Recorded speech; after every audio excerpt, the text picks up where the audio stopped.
Welcome students on my YouTube channel Basic Chemistry by S.K. Dubey. Myself S.K. Dubey. Today we are going to start the first chapter of 11th chemistry. अब इस chapter में हम सबसे पहले द्रव्य के बारे में पढ़ेंगे. What is matter? You have already studied about the matter in 9th and 10th, and you know the definition of matter. What is matter? So matter, anything which occupies space and have some mass is known as matter. यानी द्रव्य क्या है, पदार्थ क्या है? पदार्थ वह वस्तुएं हैं या ऐसी वस्तुएं हैं जिनमें जो स्थान घेरती हैं और जिनमें कुछ न कुछ भार होता है और जिनका अनुभव हम अपनी ज्ञानेंद्रियों के द्वारा कर सकते हैं, वो क्या कहलाती हैं? द्रव्य या मैटर कहलाती हैं. तो मैटर, अगर डिफिनीशन हम लिखना चाहें तो मैटर की डिफिनीशन क्या होगी कि एनीथिंग विच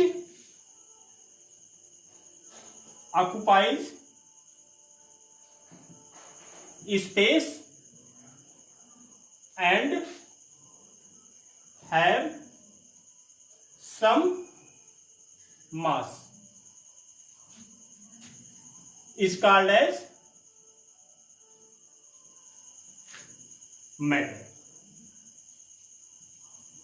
यानी पदार्थ वे वस्तुएं जो स्थान घेरती हैं और जिनमें कुछ न कुछ भार होता है, वो सभी किसके अंतर्गत आती हैं?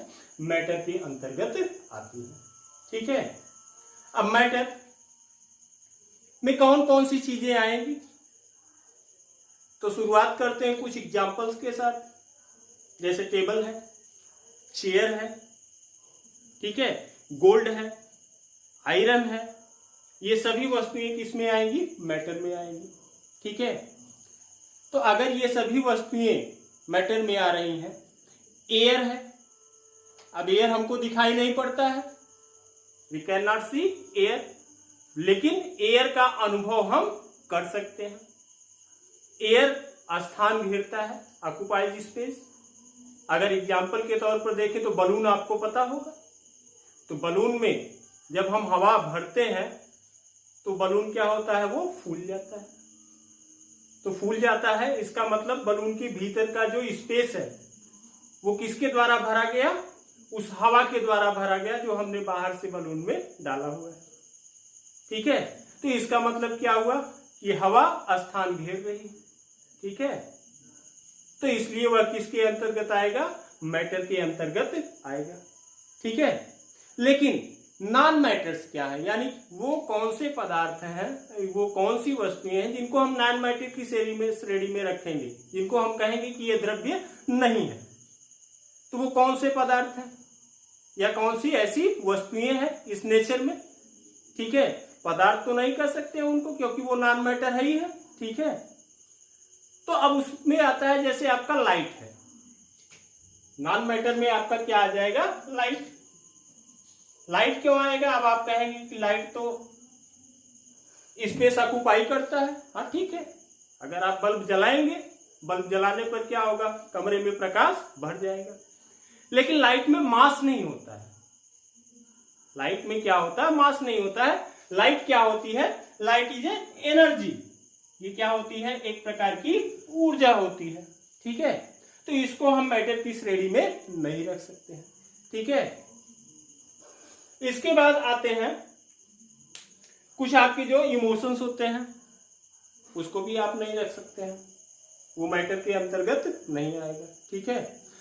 हॉट एंड कोल्ड, ये भी मैटर के अंतर्गत नहीं आएंगे. ठीक है. These are non matters. तो ये तो हो गया मैटर. ठीक है. इसके बाद आते हैं कि स्टेट ऑफ मैटर. एक क्विक रिवीजन जो आपने 9th और 10th में पढ़ा हुआ है, बस उसका केवल एक क्विक रिवीजन हम यहाँ पे करवा रहे हैं. उसके बाद फिर आगे चलेंगे. तो state of matter, state of matter यानी द्रव्य की अवस्थाएं, द्रव्य की अवस्थाएं। तो आप सभी लोग जानते होंगे कि द्रव्य सामान्य रूप से 3 अवस्थाओं में पाया जाता है, लेकिन द्रव्य की कुल 5 अवस्थाएं होती हैं। कितनी अवस्थाएं होती हैं? 5 अवस्थाएं होती हैं। वो कौन कौन सी स्टेट्स हैं वो आप जान लीजिए। सबसे पहली स्टेट जो द्रव्य की होती है that is called as solid state. तो first state of matter is solid state, second state of matter is liquid state, solid state and liquid state. Third state of matter is gaseous state, gaseous state.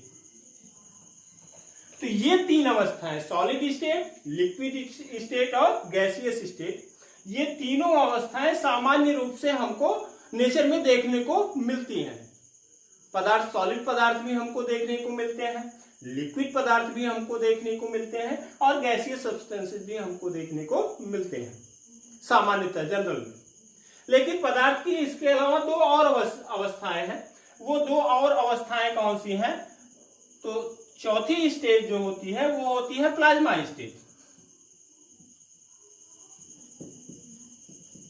द्रव्य की चौथी अवस्था कौन सी है? Plasma state है। और 5वीं अवस्था जो द्रव्य की है उस अवस्था को कहा जाता है बोस-आइंस्टीन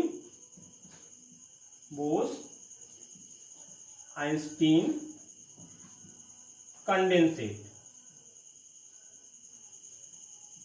ये 5 अवस्थाएं हैं, solid state, liquid state, gaseous state, इसके बाद प्लाज्मा स्टेट और बोस-आइंस्टीन कंडेंसेट स्टेट। ठीक है, अब इसके बाद आते हैं कि इनके प्रॉपर्टीज क्या है। एक छोटी छोटी प्रॉपर्टीज आप जान लीजिए कि in solid state the particles are closely packed by the inter particle forces and their shape and size is definite. In liquid state, particles are little farer as compared to the solid state and shape is not definite whereas the volume is definite. आयतन जो होता है वो निश्चित होता है लेकिन shape निश्चित नहीं होता है। In gaseous state, shape and volume both these properties are indefinite in the gaseous state. ठीक है, तो सॉलिड स्टेट में क्या होता है कि जो पदार्थ के कण होते हैं, जिनसे पदार्थ बना होता है, वो कण एक दूसरे से एकदम पास क्या होते हैं, वो जुड़े रहते हैं एक दूसरे से। और इनके बीच में जो अट्रैक्शन फोर्स होता है वह अट्रैक्शन फोर्स क्या होता है, बहुत ही ज्यादा होता है। और पार्टिकल्स के बीच में इंटर पार्टिकल स्पेस जो होता है वह नेग्लिजिबल होता है। Means inter particle spaces are almost negligible whereas the inter particle forces are very strong in the solid state, and because of this the shape and the volume of the solids are definite. In liquid state particles are farer as compared to the solid state. Particles क्या होते हैं, वो solid state की अपेक्षा क्या होते हैं, दूर दूर होते हैं, जैसा कि ये फिगर में आपको दर्शाया जा रहा है। तो यहाँ पे देखिए पार्टिकल्स क्या है, वो दूर दूर है, किसकी अपेक्षा, सॉलिड स्टेट की अपेक्षा। अब इसमें अगर आप देखते हैं तो inter particle spaces are more as compare to the solid state and inter particle forces are less as compare to the solid state. यानी ठोस अवस्था की अपेक्षा इनमें कणों के बीच की जो दूरी होती है वो अधिक होती है और जो अट्रैक्शन फोर्स होता है वह सॉलिड स्टेट की अपेक्षा कम होता है। लेकिन इतना भी कम नहीं होता है कि ये पार्टिकल्स जो है वो फ्री हो सके। ये पार्टिकल्स फ्री नहीं होते हैं, तो इसलिए ये क्या करते हैं कि अपनी सीमा के भीतर ही ये क्या करते हैं, एक ब्राउनियन मोशन, एक रैंडम मोशन, एक जिगजैग मोशन में उपस्थित रहते हैं। ठीक है, इसके बाद इसी के कारण इनका आयतन जो होता है वह तो निश्चित होता है, वॉल्यूम जो होता है वो डेफिनिट होता है, लेकिन इनका जो शेप होता है वह बदलता रहता है। ये जिस बर्तन में रखे जाएंगे उसी का आकार ग्रहण कर लेंगे। ठीक है, इसके बाद तीसरी स्टेट आती है गैसियस स्टेट। तो गैसियस स्टेट में क्या होता है कि ये जो पार्टिकल्स होते हैं जिनसे गैसेस बनी होती हैं, वो पार्टिकल्स एक दूसरे से बहुत दूरी पर होते हैं। पार्टिकल्स के बीच में जो इंटर पार्टिकल स्पेस होता है, it is much far as compare to the solids and liquids. ठोस और गैस की अपेक्षा ये बहुत अधिक होता है इनके बीच में ये स्पेस, और ये स्पेस बहुत अधिक होने के कारण the attraction forces which are involve to intact this particles are negligible in the gaseous state. यानी इनको आपस में बांधे रखने के लिए जो अट्रैक्शन फोर्सेज होती हैं वो क्या होती हैं, एकदम नेग्लिजिबल होती हैं, लगभग नगण्य होती हैं। और उसके कारण क्या होता है कि ये पार्टिकल्स जो होते हैं दे आर फ्री, ये क्या होते हैं, एक दूसरे से फ्री होते हैं, और इस कारण से इनका न तो आयतन ही निश्चित होता है और ना ही इनका आकार निश्चित हो पाता है। तो ये हमने 3 स्टेट आपको बता दिया, सॉलिड स्टेट, लिक्विड स्टेट और गैसियस स्टेट। अब इसके बाद हम आते हैं प्लाज्मा स्टेट और बोस-आइंस्टीन स्टेट पर। ये दोनों स्टेट्स जो होती हैं ये विशेष अवस्थाओं में मिलती हैं। Plasma state and Bose-Einstein condensate state of the matter is found eight a very definite circumstances.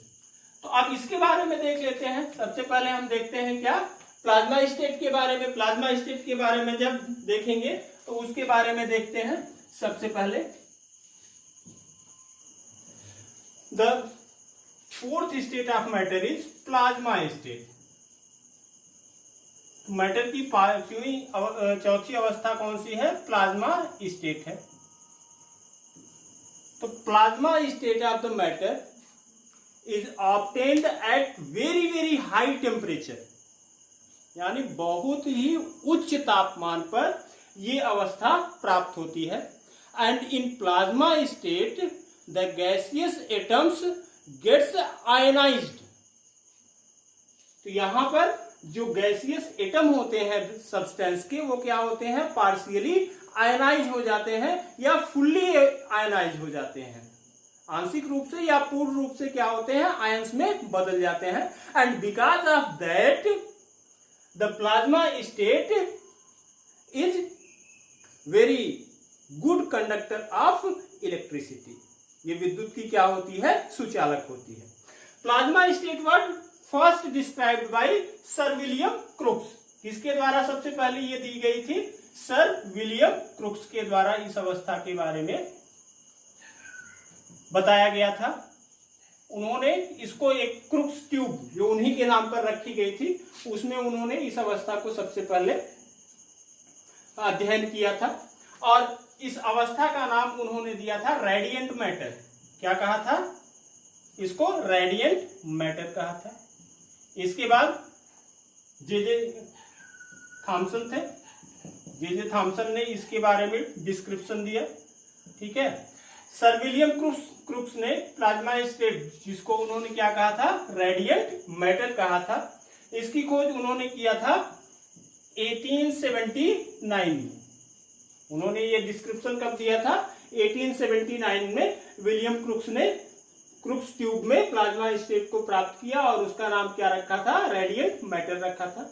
उसी के बाद फिर जे थॉमसन ने इस स्टेट के बारे में अध्ययन किया, लेकिन इसके बाद इसके बारे में पूरा डिस्क्रिप्शन जो था वो इरविंग लैंगम्यूर ने दिया था। किसने दिया था, इरविंग लैंगम्यूर।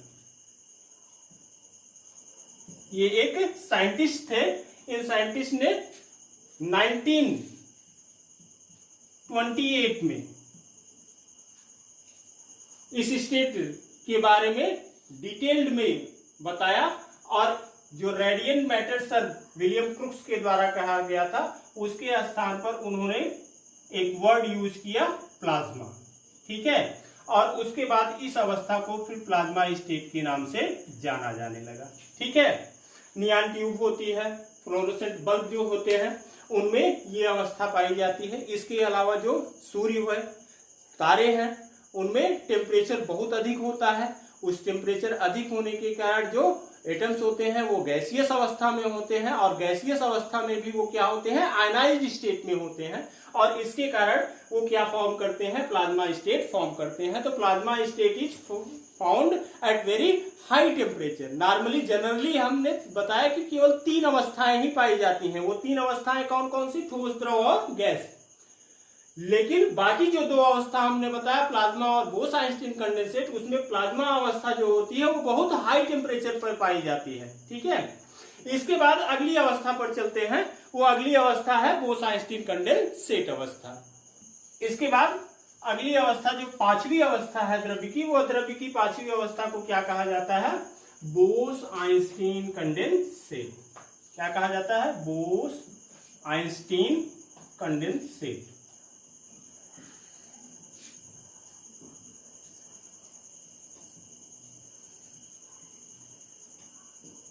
इसको शॉर्ट में कहा जाता है बीईसी। शॉर्ट में क्या कहते हैं, BEC. B means Bose, E मतलब आइंस्टीन, सी मतलब कंडेंसेट। ठीक है, this state was first described theoretically by Satyendranath Bose. किसके द्वारा सबसे पहले ये डिस्क्राइब किया गया था, सत्येंद्रनाथ बोस के द्वारा। सत्येंद्रनाथ बोस कौन थे, ये एक इंडियन साइंटिस्ट थे, Satyendranath Bose. Theoretically described Bose Einstein condensate state and Einstein calculated this state.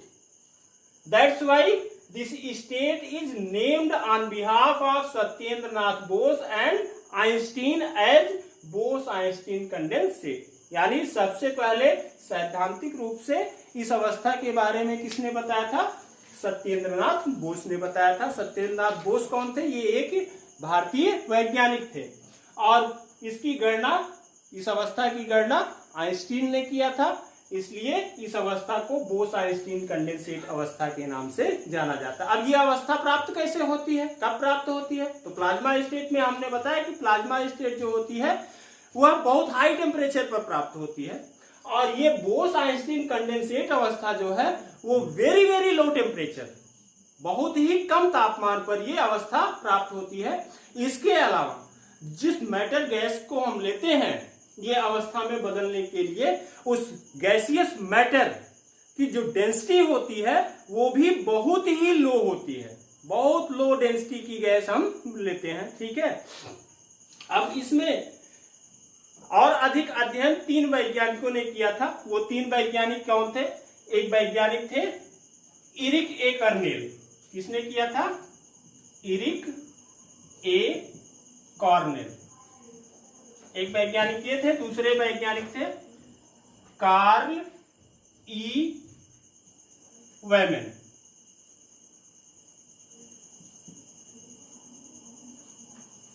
ये दूसरे वैज्ञानिक थे, और तीसरे वैज्ञानिक थे वोल्फगैंग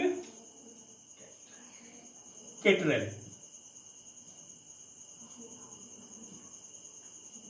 ठीक है, ये 3 वैज्ञानिक थे, इरिक ए कॉर्नेल, कार्ल ई वेमन और वोल्फगैंग केटरेल। इन्होंने बोस-आइंस्टीन कंडेंसेट अवस्था को प्राप्त किया। ठीक है, आपको एक चीज और बता दें कि सत्येंद्रनाथ बोस, इन्होंने ही गॉड पार्टिकल बोसान की खोज की थी। ठीक है, तो boson was discovered by Satyendranath Bose, and for finding the Bose-Einstein condensate state in the laboratory, these 3 scientists were awarded by Nobel Prize in 2001।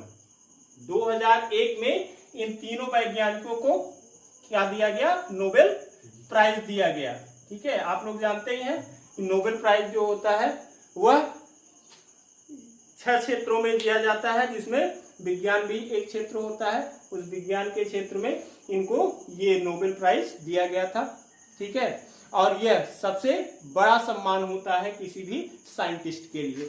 कब दिया गया था, 2001 में दिया गया था, इसी बोस-आइंस्टीन कंडेंसेट को प्राप्त करने के लिए। ठीक है, तो जब किसी पदार्थ को बहुत लो टेम्परेचर पर ठंडा किया जाता है तब ये अवस्था प्राप्त होती है। ठीक है, तो आज हमने द्रव्य के बारे में पढ़ा। We have discussed about the matter, what is matter. ठीक है, इसके बाद we have studied about the different states of the matter. ठीक है, इसके बाद अगले वीडियो में हम आगे की चीजें देखेंगे कि द्रव्य कितने प्रकार के होते हैं। हाँ, एक चीज और बता दें कि ये 5 अवस्थाएं तो डिफाइंड है कि पाई जाती हैं। ठीक है, जिनमें से 3 अवस्था जनरली हम लोग देखते हैं, 2 अवस्थाएं हम विशेष परिस्थितियों में ही प्राप्त कर सकते हैं। इसके अलावा भी एक नई अवस्था के बारे में बात हो रही है जो अभी प्रूव्ड नहीं की गई है कि नहीं ये अवस्था होती ही है, लेकिन इस पर रिसर्च चल रहा है। उस अवस्था को कहा जाता है फॉर्मायनिक कंडेंसेट। क्या कहा जाता है? Fermionic condensate.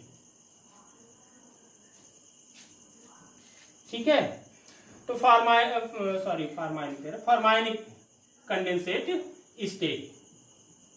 This state is found at the nuclear fusion. जब नाभिकीय संलयन की रिएक्शंस होती हैं तो इस स्टेट के बारे में अवस्था प्राप्त होती है, लेकिन अभी इस अवस्था को वेल डिस्क्राइब्ड नहीं किया गया है, इसलिए हम अभी केवल 5 ही अवस्था के बारे में अध्ययन करते हैं। ठीक है, आगे स्टडीज जारी है, हो सकता है कि ये अवस्था भी आगे चल करके आपको पढ़ने को मिले। ठीक है, आप जानते रहिए कि इस पे साइंटिस्ट के द्वारा रिसर्च चल रही है फॉर्मायनिक कंडेंसेट के बारे में। ठीक है, तो that's all for the today. Next video में हम इसके आगे का टॉपिक डिस्कस करेंगे। हाँ, ऐसे ही वीडियोज, अपकमिंग वीडियोज पाते रहें, उसके लिए हमारे चैनल को सब्सक्राइब कीजिए। Thank you very much.